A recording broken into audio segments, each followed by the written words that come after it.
Ça se passe par là. Coucou les amis, j'espère que vous allez bien. Aujourd'hui, je suis de retour pour vous parler d'acteurs coréens et plus particulièrement de mes acteurs préférés. Après votre grosse participation à ma dernière activité sur Instagram, je me suis dit qu'il était temps de rentrer un peu plus dans le vif du sujet qu'est les dramas coréens. En effet, le but de cette chaîne, c'est d'éviter de vous faire perdre du temps en vous présentant les plus de tout cet univers coréen et drama. Mais maintenant que je connais un peu les rouages de YouTube, je vais vous demander de prendre 2 petites secondes pour liker la vidéo et vous abonner à la chaîne. Ceci étant dit, voilà comment nous allons fonctionner. C'est très simple, comme je déborde d'imagination, nous allons faire, comme d'hab, un classement. Donc on perd pas plus de temps et on commence par le numéro 5, So In-guk. Donc la première fois que j'ai connu cet acteur, c'était dans le drama Masterson. Il jouait le rôle de Kang-woo, donc il faisait partie des personnages principaux qu'on voyait de façon récurrente, mais à la fois il ne faisait pas partie des 2 protagonistes. Il était plutôt un challenger pour So Ji-sub.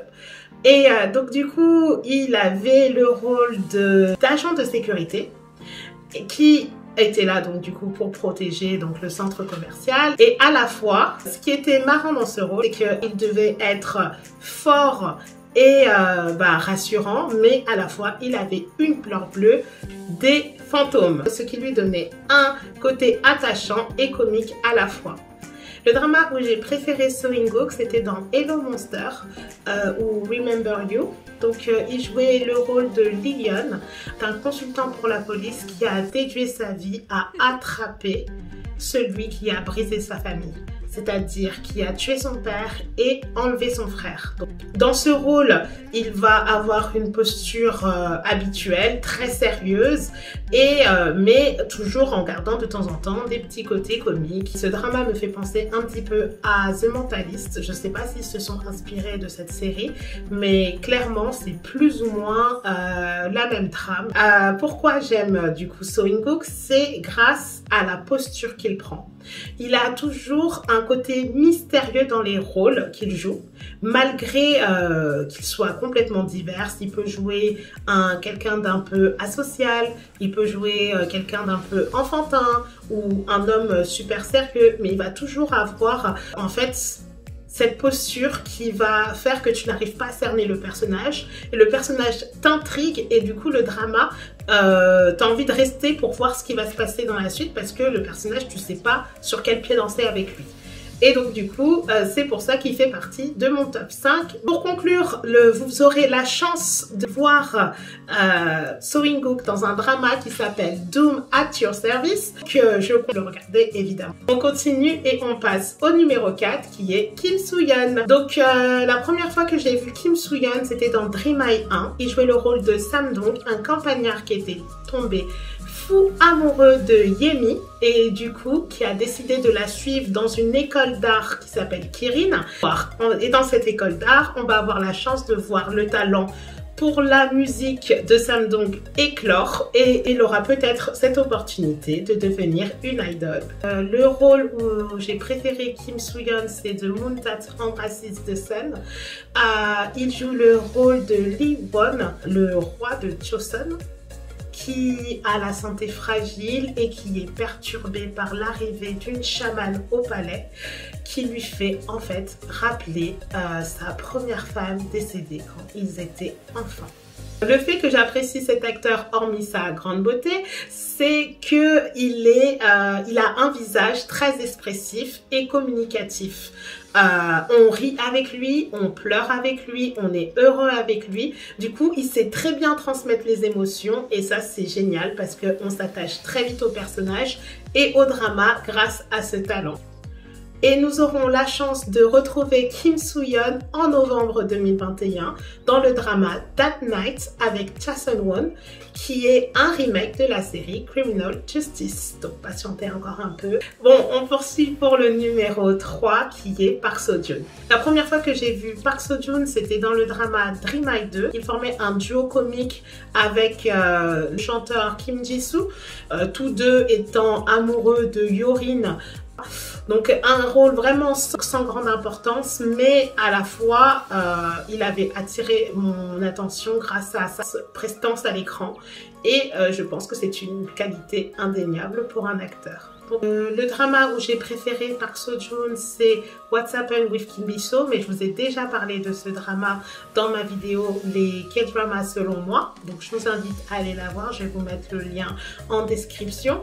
Mais à part ça, j'ai aussi apprécié cet acteur dans Fight for My Way, donc un drama aussi bien. Clairement, il fait partie des seuls dramas que j'ai regardé en 2017, vous vous rappelez. Donc c'est le seul drama effectivement qui a réussi à combattre la grosse ambiance. En fait, dans Fight for My Way, il va jouer le rôle de Dongman, un ancien prodige du taekwondo qui, par un concours de circonstances, ne va pas réaliser ses rêves de gloire. Aujourd'hui, il est employé temporaire d'une société de nettoyage et il n'a pas de but réel dans la vie. Son ancien entraîneur va le pousser à reprendre sa carrière dans le combat et du coup nous aurons l'occasion de voir Dongman retourner dans le game comme le phénix qui renaît de ses cendres. Ce que j'aime chez Park Seo-joon, c'est qu'il sait très bien mettre de la profondeur dans des rôles qui sont au premier abord assez légers. Et aussi, ça fait pas très longtemps qu'il est dans le game. Bon voilà, comme je disais, en 2011, il avait commencé ses premiers dramas. Mais il a réussi en fait à faire exploser sa carrière, tout parce qu'il a réussi à choisir en fait les bons dramas au bon moment. Nous aurons la chance de voir dans un film qui s'appelle Dream avec IU et honnêtement je ne sais pas si je vais le regarder, pourtant il y a Park Seo-joon mais j'ai du mal avec IU, donc mais je vous tiens au courant, dites-moi en commentaire si vous allez le regarder. On poursuit par le numéro 2 de mes acteurs préférés qui est Seo Ji-sub. Donc en fait, Seo Ji-sub, c'est très simple. Le drama où je l'ai vu pour la première fois et où je l'ai préféré, c'est le même et c'est Masterson, qui joue le rôle de Jung-won, un PDG froid qui ne voit que l'argent dans les relations qu'il a avec autrui. Arrivée de Gong-chil qui va bouleverser sa vie. Gong-chil étant une femme qui voit des fantômes, mais comme par hasard, lorsqu'elle est près de Jung-won, les fantômes disparaissent. Donc elle va s'accrocher à lui comme une sangsue et lui, comme il a bon cœur, il va devoir faire avec et essayer de trouver une solution à ses problèmes de fantômes.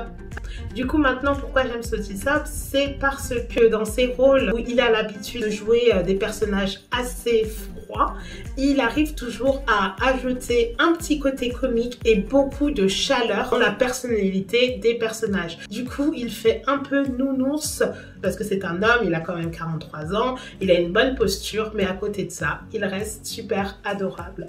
Et son point fort, c'est aussi ses capacités physiques, c'est-à-dire qu'il a un corps de rêve et il a des capacités athlétiques de fou malade. Et donc du coup, il arrive toujours à rejouer ses rôles de sportif, d'agent secret, d'ancien boxeur. Voilà, il a des capacités physiques indéniables et très agréables à regarder. Et pour finir, pour le numéro 1, donc celui qui a volé mon cœur, Song Joong-ki, je l'aime trop, je l'aime trop, je l'aime trop. Et quand je parle de Song Joong-ki, mon visage s'illumine. Donc Song Joong-ki, la première fois que j'ai connu cet acteur, c'était dans Song Kyung-kwan Scandal. Il jouait le rôle de Boo Young-ha, donc playboy de Joseon. Donc il n'avait pas un rôle super important, c'était juste l'ami beau gosse et intriguant du personnage principal. Mais en fait, il a apporté de la fraîcheur au drama. Dès qu'on le voyait, on avait toujours un petit sourire au visage et c'est vraiment là que je l'ai connu et apprécié. Du coup, le drama où je l'ai préféré, du coup, c'était dans Arzal Chronicle. Donc, il jouait le rôle de Handsome, un jeune homme qui a pour but de délivrer sa tribu qui a été enlevée et mise en esclavage par les habitants de Arsdal. Donc clairement le drama commence au moment où Song Joong-ki apparaît. Jusque là les 3 premiers épisodes, parce qu'il arrive à l'épisode numéro 4 si je me rappelle bien, parce qu'ils veulent installer l'histoire, même si très intéressant mais quand même assez plat. Et dès qu'on voit Song Joong-ki, eh ben, on ne voit plus que lui, tout simplement. Maintenant, je vais essayer de prendre un peu de recul et vous dire pourquoi j'aime cet acteur. En fait, c'est un acteur qui est multitalent. Il a pu jouer le rôle donc d'un soldat dans Descendants of the Sun et le rôle d'un homme assez meurtri dans Nice Guy. Il a joué le rôle d'un loup-garou dans The Werewolf Boy.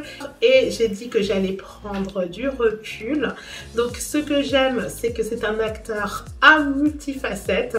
En fait, c'est plaisant d'avoir un acteur comme ça. En fait, j'ai vraiment une passion pour cet homme. Et donc, du coup, dans tous les dramas que j'ai regardés avec lui, le drama commence au moment où Song Joong-ki apparaît. Donc voilà, et nous aurons la chance de le retrouver sur Netflix pour le drama Vincenzo. Et donc du coup, dites-moi ce que vous allez en penser. Voilà, c'est fini pour le top 5. J'espère que ces présentations vous auront plu. Dites-moi si vous êtes d'accord avec moi. Est-ce que vous appréciez ces acteurs ? Est-ce que vous en appréciez d'autres? Juste du coup, c'est terminé pour aujourd'hui. Je répète qu'on n'hésitez pas à liker la vidéo, à commenter, à vous abonner à la chaîne, à me suivre sur Instagram, qu'on puisse échanger, notamment à travers donc les animations et aussi en message privé, car c'est toujours un plaisir de parler avec des fans de drama. Donc jusque là, portez-vous bien et on se dit à dans 2 semaines pour la prochaine vidéo.